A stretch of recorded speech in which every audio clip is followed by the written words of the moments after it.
புனிதமான பராத் என்று சொல்லக்கூடிய அற்புதமான வாழ்நாள் நிர்ணயம், ரிசுக்கின் நிர்ணயம், நல்லது கெட்டது அனைத்தின் நிர்ணயத்தை செய்யப்படக்கூடிய ஒரு புனிதமான பராத்துடைய இரவு. இந்த பராத்துடைய இரவிற்கு தப்சீர்களில் வரக்கூடிய அற்புதமான பெயர்களை பட்டியலிட்டோமேயானால் கிட்டத்தட்ட ஒரு 12-13 பெயர்களை உலமாக்கள் சூட்டுகிறார்கள். லைலத்துல் முபாரக்கா, லைலத்துல் ஹயாத், லைலத்துல் தக்தீர், லைலத்துல் கிஸ்மா, லைலத்துல் தக்பீர், லைலத்துல் தக்ஃபீர், ஈதுல் மலாயிகா, லைலத்துல் பராஆ, லைலத்துல் குஃப்ரான், லைலத்துல் இத்துக்கும் மினன்னார், லைலத்துல் ஜாயிசா, லைலத்துல் ரஜஹான், லைலத்துல் தஅலீம், லைலத்துல் ரஹ்மா. இந்த அற்புதமான பெயர்கள் வர காரணம் என்னென்று பார்க்கும்போது, இந்த பெயர்களில் இடம்பெற்றிருக்கக்கூடிய அனைத்துமே இந்த புனிதமான நன்னாளில் நடைபெறுகிறது. அது மட்டுமல்லாமல் மனித குலத்திற்கு அருள் செய்ய வேண்டும் என்று அல்லாஹ் நாடி பாவங்களை மன்னிப்பதற்கு இந்த இரவை தேர்ந்தெடுத்திருக்கிறார். பாவங்களே மன்னிக்கப்படாமல் இந்த மனித சமூகம் இருந்தது என்று சொன்னால், ஆது கூட்டத்தாருக்கு ஏற்பட்ட நிலைமைதான் இந்த உம்மத்தை முஹம்மதியாவுக்கு ஏற்பட்டிருக்கும். சமூது கூட்டத்தாருக்கு ஏற்பட்ட நிலைமைதான் இந்த உம்மத்துக்கு ஏற்பட்டிருக்கும். லூத் நபியின் கூட்டத்தாருக்கு ஏற்பட்ட கெடுதிதான் இந்த உம்மத்திற்கு ஏற்பட்டிருக்கும். ஏன்னா அந்த கூட்டம் யாருமே பாவ மன்னிப்பு தேடவும் இல்லை, பாவ மன்னிப்பை பெறவும் இல்லை. இந்த உம்மத்தே முஹம்மதியா என்ற சிறப்பு பொருந்திய உம்மத்திற்கு மட்டும்தான் அல்லாஹு தாலா தௌபாவின் வாசலை கியாமத் வரை திறந்து வைத்திருக்கிறார். தௌபாவின் வாசல் எதுவரைக்கும் திறக்கப்பட்டிருக்கிறது? உலக முடிவு நாள் வரைக்கும் தௌபாவின் வாசல் திறக்கப்பட்டிருக்கிறது. அது அடைக்கப்படவே இல்லை.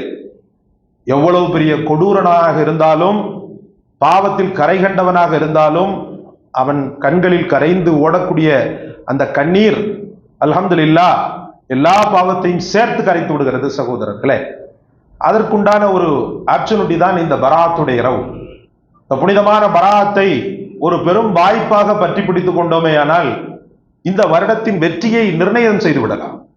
அந்த அளவுக்கு இந்த பராத்துடைய புனிதமான நன்னாள் இருந்து கொண்டிருக்கிறது சகோதரர்களே. விதியை அல்லாஹ் ரப்புல் ஆலமீன் எழுதிவிட்டானே, அது என்ன விதி எழுதப்படக்கூடிய நாள் என்று சொல்லப்படுகிறது என்று நாம் கேட்கலாம். அல்லாஹ் ரப்புல் ஆலமீனை பொறுத்தவரை விதியை எழுதியவன் அவனாக இருந்தாலும் கூட அந்த விதியை மாற்றம் செய்வதற்கான உரிமையையும் அவன் பெற்றிருக்கிறான். அதனால்தான் முஹம்மது ரசூலுல்லாஹ் அஸ்ஸதகத்து ரத்துல் கலாஇ வல் பலா அப்படின்னு சொன்னாங்க. தர்மம் செய்வது கெட்ட தலைவிதியை மாற்றிவிடும், நேர இருக்கின்ற துன்பத்தை கூட தடுத்து நிறுத்தக்கூடியது என்று தர்மத்தை புகழாரம் சூட்டினார்கள். அதே போல துவா, மனமுருகி ஒருவர் துவா செய்து கொண்டிருக்கிறார், அந்த துவாவும் கூட கெட்ட தலைவிதியை மாற்றிவிடும், வரக்கூடிய பலாய் முசீபத்தை தடுத்து நிறுத்திவிடும். அப்போ கெட்ட தலைவிதியை மாற்றிவிடும் அப்படின்னும் போது விதி என்பது மாற்றவே முடியாதது அப்படின்றது அல்ல. அல்லாஹ் நினைத்தானேயானால் அந்த விதியை சற்று மாற்றி அமைப்பதற்கு கூட அல்லாஹ்வினால் முடியும். ஆண்டவன் அந்த அளவுக்கு பேருபகாரன், பெரும் கருணையாளன் என்பதை நாம் புரிந்து கொள்ள வேண்டும். ஆனால் சில பேருடைய தக்தீரை அல்லாஹு தாலா மாற்றம் இல்லாமல் அப்படியே நிலைபெற செய்து விடுவார். இந்த பராத்துடைய சிறப்பை தெரியாம, இந்த பராத்துடைய நன்னாள்ல எவனோ எங்கேயோ விஷப்பிரச்சாரம் செய்து இந்த புனிதமான நன்னாளுடைய அகமியத்தையும் இதனுடைய ஃபலாயிலையும் இதனுடைய சிறப்பையும் மக்களுக்கு கொண்டு சேர்த்து விடக் கூடாது என்பதற்காக கங்கணம் கட்டி கொண்டு திரிகிறான் பாருங்க. ஒரு காலம் இருந்துச்சு, அந்த காலத்துல நோட்டீஸ் விளம்பிக்கிட்டு இருந்தானுங்க. இப்ப பாத்தீங்கன்னு சொன்னா, இப்ப தொழில்நுட்பம் வளர்ந்ததுனால அந்த தொழில்நுட்பத்துக்கு தக்கவாறு ஷார்ட்ஸ்ல, வீடியோக்கள்ல மக்களை தொடர்ந்து அந்த இபாதத்தை செய்ய விடாத அளவுக்கு வருடத்துல ஒரு நாள் வந்து அல்லான்னு வந்து தொழுகிறான் பாருங்க, அந்த அல்லான்னு கூட அவன் தொழுகிறக்கூடாது அப்படின்னு சொல்லி தொடர்ந்து தடுத்து நிறுத்துறான். இது சம்பந்தப்பட்ட அனைத்து ஆதாரபூர்வமான செய்திகளையும் வேண்டுமென்றே மறைத்து கொண்டிருக்கிறான் சகோதரர்களே. அல்லாஹ் பாதுகாக்க வேண்டும். அதனால தொழுகுங்க, தொழாம போ, ஆனால் தொழக்கூடிய மக்களை தடுத்து நிறுத்த உனக்கோ எனக்கோ எந்த அதிகாரத்தையும் அல்லாஹ் தரல. இந்த பராத் வந்து ஃபர்லாக்கப்படல, சுன்னத்தாக்கப்பட்ட இரவு. இந்த நேரத்துல வந்து வணங்கி வழிபடக்கூடிய மக்களுக்கு வந்து வாசலை திறந்து விடு. ஆனா வாசலை அடைத்து அந்த வாசல்ல வாயில் காப்பாளன் நின்று கொண்டு யாரும் உள்ள போக கூடாதுன்னு சொல்லி தடை செய்வதற்கு உனக்கோ எனக்கோ அல்லாஹ்வுத்தாலா அனுமதி தரல. அப்படி மீறி நின்றின்னு சொன்னா அல்லாஹ் சூரத்துல் பக்ரால சொல்வாம் இல்லையா, வமன் அத்லமு மிம்மன் மனா மசாஜிதல்லாஹி ஐ யுذكر ஃபீ ஹஸ்முஹு வஸஆ ஃபீ ஹராபிஹா. வமன் அத்லமு மிம்மன் மனா மசாஜிதல்லாஹ், அல்லாஹ்வுடைய மஸ்ஜிதுகள்ல அல்லாஹ்வை திக்ரு செய்யக்கூடிய அந்த கூட்டத்தாரை தடுத்து நிறுத்தக்கூடியவனை விட மிக அநியாயக்காரன் யார் என்று கேட்பான் அல்லவா. அந்த மிக அநியாயக்காரனுடைய பட்டியல்ல அந்த வாசல்ல நின்றுகிட்டு வராதுன்னு தடுத்து நிறுத்துறவனும் அந்த அநியாயக்காரனும் ஒரே லிஸ்ட்ல வந்துருவாங்க. அல்லாஹ் பாதுகாக்க வேண்டும். அதனால எதுல நமக்கு ஞானம் இல்லையோ அதுல நாம ஈடுபடாம தவிர்ந்திருப்பதுதான் நலம். நமக்கு பிடிச்சா வணங்க வேண்டியதுதான், உனக்கு ஒரு மாதிரியா இருக்குதா போயிட வேண்டியதுதான். அதற்காக அதுல இடம்பெறக்கூடிய ஹதீஸ்களை முன்னுக்கு பின் முரணாக மக்களுக்கு மத்தியில சகட்டு மேனிக்கு சொல்வது எந்த வகையிலும் பொருத்தமானதல்ல, அது நல்லதும் அல்ல. அல்லாஹ் பாதுகாப்பானாக. இந்த புனிதமான நன்னாளில் அல்லாஹ் ரப்புல் ஆலமீன் மனிதர்களுக்கு என்னென்ன செய்வது அப்படின்றத ரப்புல் ஆலமீன் மலக்களின் மூலமாக என்ன செய்யறான்னு சொன்னா மாற்றல் ஏற்படவும் அல்லது அந்த விதியை வேறு விதமாக எழுதவும் அந்த மலக்குகளை என்ன செய்யறான்னு சொன்னா ஃபீஹா யுஃப்ரகு குல்லு அம்ரின் ஹக்கீம் குர்ஆன்ல வருது. இந்த இரவில ஒவ்வொரு மனிதனுடைய அந்த ஆயுட்காலம், ரிஸ்க்கு, அவன் வாழ வேண்டிய கால, அதாவது அந்த வருடம் அவனுக்கு நடைபெற இருக்கின்ற நல்ல நிகழ்வுகள், அந்த வருடம் நடைபெற இருக்கின்ற நவுதுபில்லா கெட்ட நிகழ்வுகள் எழுதப்படுகிறது. இந்த நாள்ல அல்லாஹ் தஆலா நல்ல நிகழ்வுகளை மட்டும் நமக்கு எழுதுவானாக. நம்முடைய பாவங்களை அல்லாஹ் தஆலா எந்த காரணத்தை கொண்டும் பரிசீலித்து பார்க்காமல் இருப்பானாக. அவன் கருணையை கொண்டு நமக்கு ஒரு வேளை கெட்ட தலையெழுத்து நிர்ணயம் செய்யப்பட்டிருந்தால் இந்த புனிதமான நன்னாளின் பரக்காத்துகளை கொண்டும் இந்த நன்னாளை நமக்கு அறிமுகப்படுத்திய முஹம்மது ரசூலுல்லாஹ்வுடைய பரக்காத்துகளை கொண்டும் அல்லாஹு தஆலா அந்த கெட்ட தலையெழுத்தை நல்ல எழுத்தாக மாற்றுவானாக. அதே போல இந்த நன்னாள்ல கிட்டத்தட்ட 100 மலக்குகள் அல்லாஹு தஆலா இறக்குறான். 100 மலக்குகள்ல 30 மலக்குகள் சொர்க்கத்தை கொண்டு இந்த இரவுல இபாதத் செய்யக்கூடிய மக்களுக்கு நன்மாராயம் கூறுவதற்காக வருகிறார். லைலத்துல் கத்ர் எப்படி மலக்குகள் தொடர்ந்து இறங்கப்படக்கூடிய ஒரு நன்னாளோ அதே போல இந்த நாளில் அல்லாஹு தஆலா 100 மலக்குகளை இறக்குகிறார். 30 மலக்குகள் அல்லாஹ்வுடைய சொர்க்கத்தை கொண்டு பஷாரத்தை சொல்ல, அதாவது சுப சோபனத்தை சொல்ல இறங்குகிறார்கள். அதே போல 30 மலக்குகள் 30 மலக்குகள் நரகத்தை கொண்டு பாதுகாப்பை மனிதர்களுக்கு தருவதற்காக, அந்த நரகத்தை கொண்டு பாதுகாப்பு தேடுவதற்காக 30 மலக்குகள் வருகிறார்கள். 30 மலக்குகள் எல்லா உலகத்தின் ஆபத்துக்களில் இருந்து மனிதனை அல்லாஹ் தடுக்க வேண்டும், அல்லாஹ் பாதுகாக்க வேண்டும். எந்த மனிதன் இறைவனிடத்தில் மன்றாடுகிறானோ, எந்த மனிதன் இறைவனிடத்தில் அந்த நாளில் இபாதத் செய்து அழுது மருகுகிறானோ இவனை உலகத்தை சார்ந்த ஆபத்துக்களில் இருந்து பாதுகாக்க வேண்டும். அவன் வரக்கூடிய காலகட்டம் நல்ல ஒரு பீஸ்ஃபுல்லான வாழ்க்கை அவனுக்கு தர வேண்டும் என்று துஆ செய்வதற்காக 30 மலக்குகள் இறங்குகிறார்கள். 30 மலக்குகள் சுவனத்தை கொண்டு சுபசோபனம் சொல்லவும், 30 மலக்குகள் நரகத்தை விட்டு அவனை அல்லாஹ் பாதுகாக்க வேண்டும் என்று துஆ செய்யவும், 30 மலக்குகள் உலகத்தில் நேர இருக்கின்ற பேராபத்துக்கள் பெரும் நஷ்டங்களில் இருந்து அவனை அல்லாஹ் பாதுகாப்பதற்கு துஆ செய்யவும் என்று 90 மலக்குகள் இறங்குகிறார்கள். 10 மலக்குகள் ஷைத்தானை விட்டு பிரத்யேகமாக அல்லாஹ் அவனை பாதுகாக்க வேண்டும் என்று துஆ செய்ய வெறும் 10 மலக்குகள் இறங்குகிறார்கள். மொத்தம் 100 மலக்குகள் இந்த பராத்துடைய நன்னாளில் இபாதத் செய்யக்கூடியவனுக்காக அல்லாஹ்வினால் வானுலகத்திலிருந்து அனுப்பப்படுகிறார்கள் என்பது உலமாக்களின் கருத்தாக இருந்து கொண்டிருக்கிறது, தஃசீரில் வரக்கூடிய செய்தியாக இருந்து கொண்டிருக்கிறது.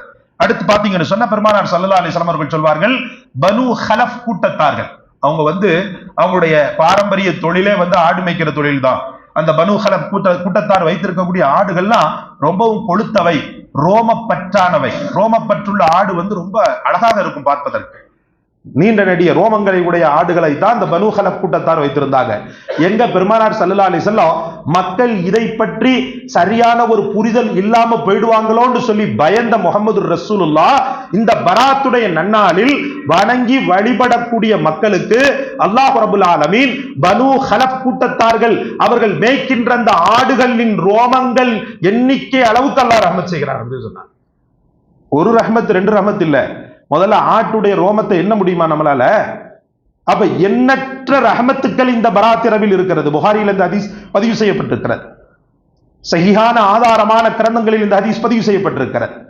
பனு ஹலஃப் கூட்டத்தாறு அவர்கள் மேய்க்கின்ற அந்த ஆடுகளின் ரோமங்களின் அளவுக்கு இந்த புனிதமான பராத்தில் அல்லாஹ் ரஹமத் செய்கிறான். இந்த இரவில் வணங்கி வழிபட்டு அல்லாஹ்விடத்தில் கேட்பவன் நிச்சயமான வெற்றியை பெறுகிறான். அல்லாஹ் நம் அனைவருக்கும் தௌஃபீக் செய்வானாக. அதே சமயத்தில் இந்த நல்ல நாளையிலும் கூட சில துரோகிகளை அல்லாஹ் மன்னிப்பதில்லை. அல்லாஹ் பாதுகாப்பானாக. மன்னிப்பதும் இல்லை, அருள் செய்வதும் இல்லை, அவன் துஆவை ஏற்றுக்கொள்வதும் இல்லை. அவன் எவ்வளவு பெரிய கொம்பனாக இருந்தாலும் சரி. அதுல ஒருத்தன் யாருன்னு சொன்னா, ஒரு கேட்டகரியில உள்ளவன் ஜோசியம் பார்ப்பவன், என் கணிதம் பார்ப்பவன், நல்ல காலம் கெட்ட காலம் பார்ப்பவன், இவைகளை நம்புபவன். அல்லாஹ் பாதுகாக்கணும். இன்னைக்கும் சில முட்டாள்கள் காலை நேரத்துல டிவிகள்ல உட்கார்ந்துகிட்டு காசு பார்க்கறதுக்காக ஜோசியம் சொல்லக்கூடிய சில பேருடைய அந்த காணொளிகளை டிவியிலையும் மொபைல்களையும் பார்க்கக்கூடிய முஸ்லிம்கள் இருந்து கொண்டிருக்கிறார்கள். எவனோ ஒருத்தன் சொல்லியிருப்பான் நீ சிம்மராசி அப்படின்ட்டு, எவனோ ஒருத்தன் சொல்லியிருப்பான் நீ கடகராசி, எவனோ ஒருத்தன் சொல்லியிருப்பான் நீ இந்த ராசி கன்னி ராசி அப்படின்னு சொல்லிட்டு. இதை நம்பி என்ன பண்ணுவான்டா, ஒரு குறுகுறுப்புல, முழுவதுமாக ஜோசியம்லாம் இல்லை, ஒரு குறுகுறுப்புல நம்மளுக்கு சிம்ம ராசி தானே, என்னமோ உன்னை சொல்றாரு இந்த ஜோசியக்காரரு, லேசா கேட்டு பார்ப்போமே அப்படின்னு சொல்லி அந்த சிம்ம ராசி என்ன அப்படின்னு சொல்லிட்டு கேட்டு பார்ப்பான். அல்லாஹ் பாதுகாக்க வேண்டும். சொன்னாங்க பெருமானார் ஸல்லல்லாஹு அலைஹி வஸல்லம், ஜோசியக்காரன்ட்ட போய் கையை நீட்டி ஜோசியம் பார்க்கிறவனுக்கு மட்டும்தான் இந்த பாவம்ன்றது மட்டும் தப்பா விளங்கிடக்கூடாது. இது போன்றவைகளை லேசாக நம்புபவனும் கூட, லேசாக, ரொம்பலாம் இல்லை, ரொம்ப கொஞ்சமா சொல்லுவாங்க இல்லையா, சட்டி அளவுக்கு உணவை பதார்த்தத்தை வச்சு ஒரே ஒரு ஸ்பூன் மட்டும் மலத்தை அதுல கலக்கிறான், எப்படி இருக்கும்? அதே மாதிரிதான் ஈமான் உடம்பு முழுக்க நிறைஞ்சு இருந்தாலும் ஒரு துளி இது போன்றவைகளை நம்பினா போதும், முடிஞ்சிச்சு, எல்லாத்தையும் நாசமாக்கிடும், எல்லாத்தையும் நாசமாக்கிடும். அவன் எவ்வளவு பெரிய ஹாஜிக்கு ஹாஜியா இருந்தாலும் சரி, அல் ஹாஜி அப்படின்லாம் போட்டாலும் சரி, இந்த ஜோசியம், இந்த நல்ல காலம் கெட்ட காலம், ராகு யமகண்டம், இது போன்றவைகளை லேசாக நம்பினாலும் போதும். சொன்னாங்க 40 வருடத்தின் அமல்களை அல்லாஹ் அழித்து விடுகிறான். அவனுடைய அமல்களை எல்லாம் அழித்து விடுகிறான். சகோதரர்களே, இன்றைக்கும் சில பேர்கிட்ட அந்த இது இருக்குது. அப்படி இல்லையா, வீடு கட்டக்கூடிய நேரத்துல தான், அந்த நேரத்துல ஷைத்தான் விளையாடுவான் பாருங்க, மேஸ்திரி ரூபத்துல விளையாடுவான். மேஸ்திரி, இன்னொருத்தன் சொல்லுவாங்க அது என்னது, இன்ஜினியரு, இன்னொன்று அந்த வேலை செய்யறவன் சித்தாளு, இவனுங்க ரூபத்துல விளையாடுவான். நல்ல ஹாஜி, நல்ல இதாக தான் இருப்பார், ஈமான் தாரியா இருப்பார், தாடி 1.5 முழத்துக்கு இருக்கும், நெஞ்சு வரைக்கும் இருக்கும், தாடி எல்லாம் இருக்கும். அவன் சொல்லுவான், ஜி நாங்க இப்போ வீடு கட்டணும்னு சொன்னா சில இதுகளை நாங்க பண்ணணும். என்னது பண்ண போற? இல்லை, நாங்க எங்களுடைய சாமிக்கு அந்த பூஜை புனஸ்காரங்கள் எல்லாம் பண்ணணும். சரி, ஏன்? நாங்க குர்ஆன் ஓதி துஆ செஞ்சு தானே ஆரம்பிக்கிறோம், நீங்க பண்ணுங்க, நாங்களும் பண்ணணும். பண்ணினாதான் நாங்க உயிர் பாதுகாப்போட என்ன செய்ய முடியும், உயிர் பாதுகாப்போட அதை கெட்ட முடியும். இல்லைன்னா ஏதாவது ஒரு அசம்பாவிதம் நடந்துடும். என்னப்பா இப்படி சொல்ற? ஆமாங்க ஜி, இது எங்களுடைய ஐதீகம், எங்களுடைய இது. சரி, காலையில நாங்க பண்ணிடுறோம், அப்புறமா நீ பண்ணி தொலைஞ்சிட்டு போ அப்படின்னு சொல்லாத. இதுவும் ஒரு வகையில ஷிர்க் தான் சகோதரர்களே. ஒரு ஷிர்க்கை ஆதரித்து ஒரு ஹாஜி, அல்லாஹ் பாதுகாக்க வேண்டும். ஏன் அமெரிக்கால நான் வீடு கட்டுறானே, எந்த இந்த சடங்கு சம்பிரதாயத்தெல்லாம் பண்ணி தான் கட்டுறானா? அமெரிக்கால, லண்டன்ல, நியூயார்க்ல, பாகிஸ்தான், இதுல ஒவ்வொரு நாடுகள் இருக்குது பாருங்க, வெனிசுலா, இந்த நாடுகள்ல வீடு கட்டக்கூடியவர்கள் எல்லாம், மேஸ்திரிகள் எல்லாம் இந்த ஒரு ஒரு அனுஷ்டானத்தை, அந்த மக்களை குறை சொல்ல விரும்பல, நீ கட்டக்கூடிய வீட்டுக்கு இது தேவையா? அல்லாஹ்வையும் அவன் ரசூலையும் நெஞ்சத்தில் சுமந்தவனுக்கு இது தேவையா? உன்னால தடுத்து நிறுத்த முடியாத, வேற ஆளை பாரு. அவன் அப்படிதான் செய்யறான். அப்படிலாம் யாரும் சொல்ல மாட்டாங்க. இவனா என்ன செய்யறது, அவன் லேசா சொல்லிட்டா, அப்படியாப்பா, ஆமா ஏதாவது ஆயிடக்கூடாது, நீ பண்ணிக்கோ அப்படின்னு சொல்லிடுறது. அயோக்கியன்ல பெரிய அயோக்கியம் சகோதரர்களே. படைத்தனுடைய உள்ளம் எப்படி கொதிக்கும். ஒரு வீட்டை கட்டும் போதே படைத்தவனின் இதயத்தை ஈட்டி வைத்து குத்துபவன் இந்த முஷ்ரிக் சகோதரர்களே. அப்படி ஒரு எண்ணப்பாடு ஒரு மூமினுக்கு இருக்கவே கூடாது. அந்த வீடே தேவையில்லை, வேற ஆளை பார்த்துக்கிறோம் போ, எங்களுக்கெல்லாம் செய்யக்கூடாது. அல்லாவுடைய பேரை சொல்லி செய். உனக்கு அல்லாவுடைய பேர் தெரியலையா, நாங்க சொல்றோம், நீ செய். உன்னுடைய சடங்கு சம்பிரதாயம் அவைகளை உன்னுடைய மார்க்கத்தில் வச்சுக்கோ, எங்க மார்க்கத்துக்கு வேணாம் அப்படின்னு சொல்லக்கூடிய எத்தனை தக்வாதாரியை நாம் பார்க்க முடிகிறது. சொன்னாங்க முஹம்மது ரசூலுல்லாஹி ஸல்லல்லாஹு அலைஹி வஸல்லம், பராத்தில் அருள்பாலிக்கக்கூடிய இறைவன் இப்படிப்பட்ட நல்ல காலம் கெட்ட காலம் ராகு யமகண்டம் இது போன்ற அக்னி மூலை அந்த மூலை, அது மட்டும் இல்லாம சில இன்ஜினியர் சொல்லுவான் இங்க சமையல் கட்ட வச்சா உங்களுக்கு செல்வ யோகம் பொங்கி வழியும் அப்படின்னுவான். அது நம்பிடுவார் இவரு. அப்படியா? இது என்ன மூலை? குபேர மூலை. இந்த மூளைக்கு பேர் என்ன பேரு? குபேர மூலை. அப்படிங்களா? இல்ல, எனக்கு அதெல்லாம் நம்பிக்கை இல்ல. சரி, ஏதோ சொல்ற, செஞ்சு பார்ப்போம். ஏன் இங்க வைக்க கூடாது சமயக்கட்டு? இங்க வைக்க கூடாது ஜி, அவ்வளவுதான், முடிஞ்சிருவீங்க நீங்க. அடே, அல்லாவையும் ரசூலையும் மனதில் நிறுத்திக்கிட்டு உன் வீட்டுல வேலை செய்யற மாதிரி இன்னொரு வீட்டுல போய் வேலை செய்யக்கூடிய ஒரு மேஸ்திரியுடைய வார்த்தைக்கு கட்டுப்படுறியா அல்லது படைத்தவனுக்கு கட்டுப்படுறியா? இது போன்றவர்கள் பராத்திரவல்ல, லைலத்துல் கத்ரிலேயே ஊஞ்சலாடிக்கிட்டு இருக்கான் அல்லா இடத்துல. அவருடைய துஆக்களும் ஒப்புக்கொள்ளப்பட சொன்னாங்க ரசூலுல்லாஹி ஸல்லல்லாஹு அலைஹி வஸல்லம். இது போன்ற ஷிர்கியத்தான காரியங்களை மனதால் நினைப்பவன், செயல்முறைப்படுத்துபவன், இவர்களுடைய துஆக்களுக்கு அல்லாஹ் எந்த விதமான ரெஸ்பான்ஸும் கொடுப்பதில்லை. அவன் அமல்களுக்கும் எந்த ரெஸ்பான்ஸும் கொடுப்பதில்லை. சகோதரர்களே, இதை நான் சொல்றதுனால மாற்று மத சகோதரர்கள் அது அவங்களுடைய ஐதீகம், அது அவங்களுடைய கோட்பாடு. லக்கும் தீனுக்கும் வலிய தீன், உங்களுக்கு உங்க மார்க்கம், எங்களுக்கு எங்க மார்க்கம்.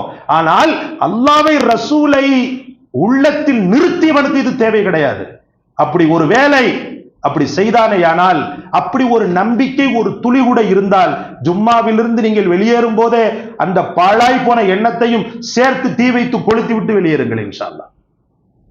அதுக்கடுத்து பார்த்தீங்கன்னு சொன்னா, பெருமானார் ஸல்லல்லாஹு அலைஹி வஸல்லம் அவர்கள் சொல்லக்கூடிய நிறைய வார்த்தைகள், புனிதமான பராத்துடைய இரவு நம்முடைய வாழ்க்கையில் ரிஸ்கை அள்ளித்தரக்கூடிய இரவாக இருக்கிறது. ரப்பல் ஆலமீன் இந்த நாளில், இந்த வருடத்தில் நமக்கான ரிஸ்கை அல்லாஹு தஆலா நிர்ணயம் செய்கிறார். அந்த நிர்ணயத்தை செய்யக்கூடிய நேரத்தில் தொழுது இபாதத் செய்து அழுது மன்றாடக்கூடிய ஒரு மூமினை பார்க்கும்போது, அவன் வறுமைக்குட்பட்டவனாக இருந்தால் அவன் அழுகின்ற அந்த அழுகையை பார்த்து, அவன் தொழுகின்ற அந்த தொழுகையை பார்த்து, காலம் முழுக்க கஷ்டப்பட்ட இவனை இந்த பராத்திற்கு பிறகு தூக்கி விட்டால் என்ன? காலம் முழுக்க கஷ்டப்பட்டிருக்கக்கூடிய இவனை ஒரு பராத்திற்கு பிறகு, இந்த பராத்திற்கு பிறகு லேசாக அவனுடைய பொருளாதாரத்தை உயர்த்தினால் என்ன என்று அல்லாஹ் ரப்புல் ஆலமீன் மனதில் ரப்புல் ஆலமீன் இவனை பற்றி உள்ள ஒரு கருணையை வியாபிக்கிறார். அன்பிற்குரிய அல்லாஹ்வின் பெருமக்களே, அந்த புனிதமான பராத் வரக்கூடிய செவ்வாய் மாலை புதன் இரவாக இருந்து கொண்டிருக்கிறது. அந்த நாளையில் அல்ஹம்துலில்லாஹ் அல்லாஹ்வுடைய அருளை வேண்டி இந்த உலகத்தில் பல ரூபங்கள், பல ஊர்களிலும் பல பகுதிகளிலும் அல்லாஹ்வை நினைத்து இபாதத் செய்து பள்ளிகள் செழுமையாக்கப்படுகின்றன. அந்த ஒரு அடிப்படையில் நமது மஸ்ஜிதிலே மகரிப் தொழுகைக்கு பிறகு 3 யாசீன்கள் ஓதி துஆ செய்யப்படுகிறது. அதே போல இஷா தொழுகை 9 மணிக்கு தானே, 9 மணிக்கு இஷா தொழுகை பிற்படுத்தப்பட்டிருக்கிறது. இஷா தொழுகைக்கு பிறகு நல்ல அமல்கள் நடைபெற்று அது சம்பந்தமான பராத் சம்பந்தமான மேலும் பல அரிய தகவல்கள் உங்களுக்கு சொல்லப்பட இருக்கிறது. இன்ஷா அல்லாஹ் அனைவரும் புடைசூழ கலந்து கொள்ளுங்கள். எல்லாம் வல்ல இறைவன் இந்த பராத்துடைய நன்னால் அனைத்து அமல்களையும் செய்யக்கூடிய பாக்கியத்தையும், இந்த பராத்தில் வானுலகத்திலிருந்து என்னென்ன நியாமத்துக்களை சரமாரியாக இறக்குகிறானோ அந்த நியாமத்துக்கள் நம்மையும் நம் குடும்பத்தையும் சுற்றி வரக்கூடிய பாக்கியத்தையும் நசீபாக்குவானாக. வாஹிரு தாவானா அனில் ஹம்துலில்லாஹி ரப்பில் ஆலமீன். அஸ்ஸலாமு அலைக்கும் வரஹ்மத்துல்லாஹி வபரகாத்துஹு.